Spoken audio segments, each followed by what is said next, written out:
Yeehaw! We're going to have some fun. We're going to look at binary. This is PIC Computing, GCSE Computing video number 10. Now, as humans, we count in something called decimal, or we might also know it as denary.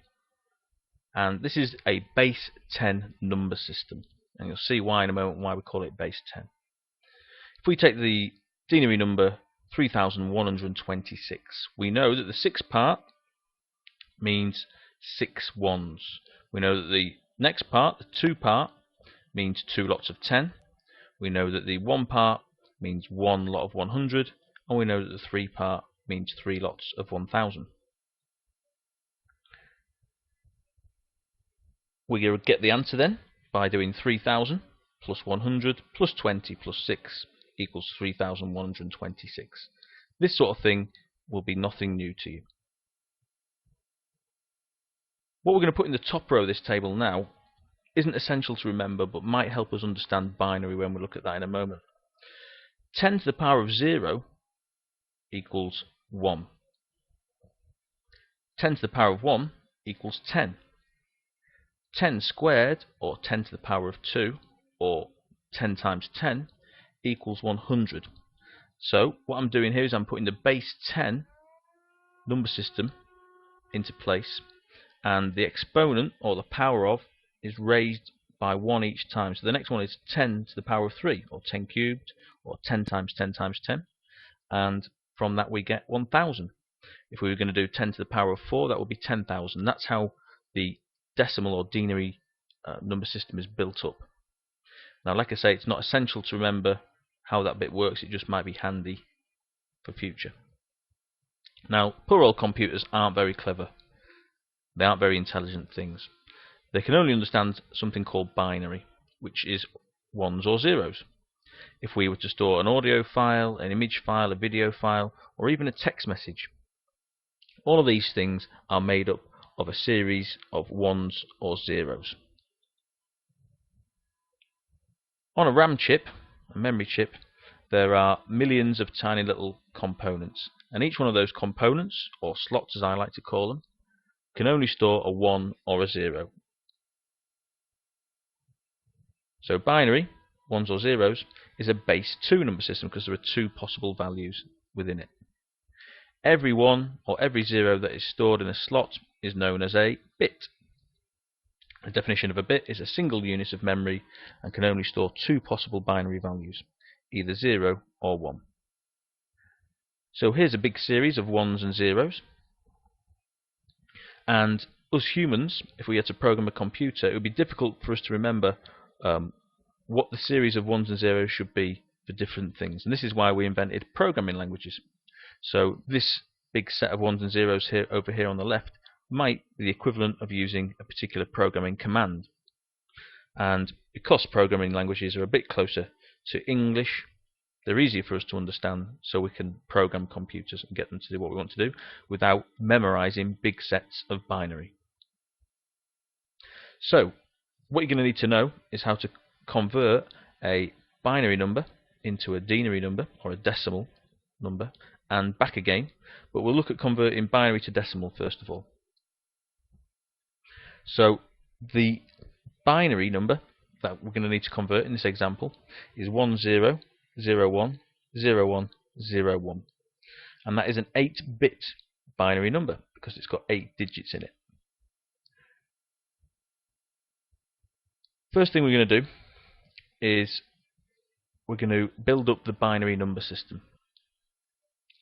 And the first number in the binary number system is 1, and that's because of our base 2 number system. 2 to the power of 0 equals 1. 2 to the power of anything to the power of 0 equals 1. 2 to the power of 1 is 2. 2 squared is 4. 2 cubed is 8. 2 to the power of 4 is 16. So that's 2 times 2 times 2 times 2. 2 to the power of 5 is 32. 2 to the power of 6 is 64. And 2 to the power of 7 is 128. Again, it's not important to remember this top row. It's much more important to remember the next row, because you will need that in any sort of conversion involving binary. You'll need to remember that sequence of numbers. So once we remember that sequence of numbers, the next thing that we do is we just write in our binary number, all 8 bits of it. And it doesn't really matter too much if you start from the right or the left in this example, because it's 8 bits and there are 8 slots. So we write that in, and then what we do next is we have a look and we see if there's a 1 underneath the first one, then we use 1 to 8 as part of our calculation. Anywhere there is a 0, we don't use the numbers above in our part of our calculation. So we're going to use 1 to 8, but we're not going to use 64 or 32. We are going to use 16 because there's 1 underneath it. We're not going to use 8. We're going to use 1. We're not going to use 2. And we're going to use 1 on the end here because there's a 1 underneath it. So we end up only using 1 to 8, 16, 4 and 1. We add all those together to get our answer of 149. I'm going to show you a little bit of an easier method, I think, and this is the way I prefer to do them. We can forget about our top row, like I said, and just get rid of that row.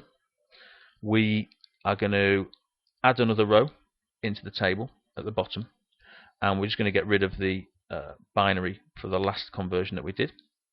And the binary number we're going to convert this time is 101010. But notice that this binary number only has 6 bits in it, and that will be relevant in a moment.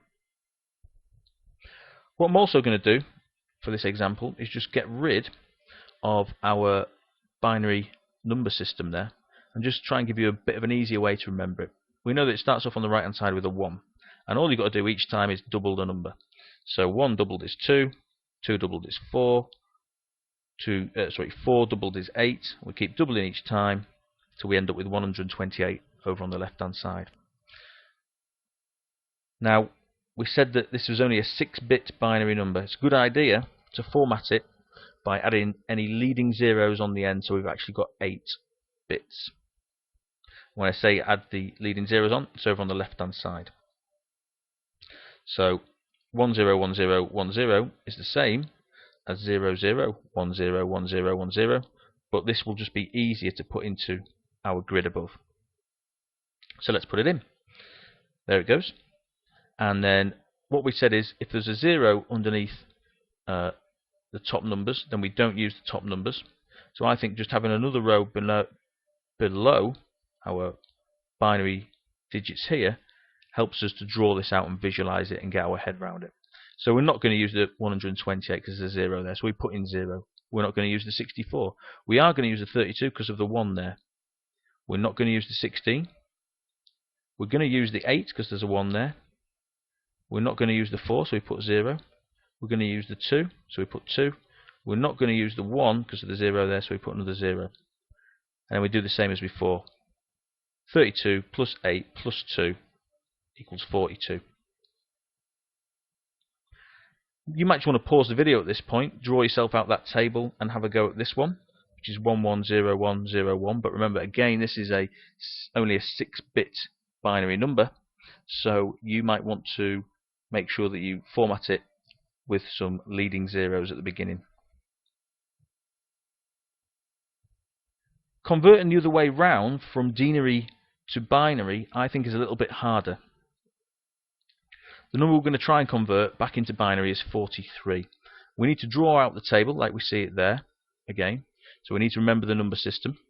1, 2, 4, 8, 16, 32, 64, 1, 2, 8. But I think we only need 2 rows this time. And what we do with our decimal number, the 43, is we put that above the 128 over on the left hand side.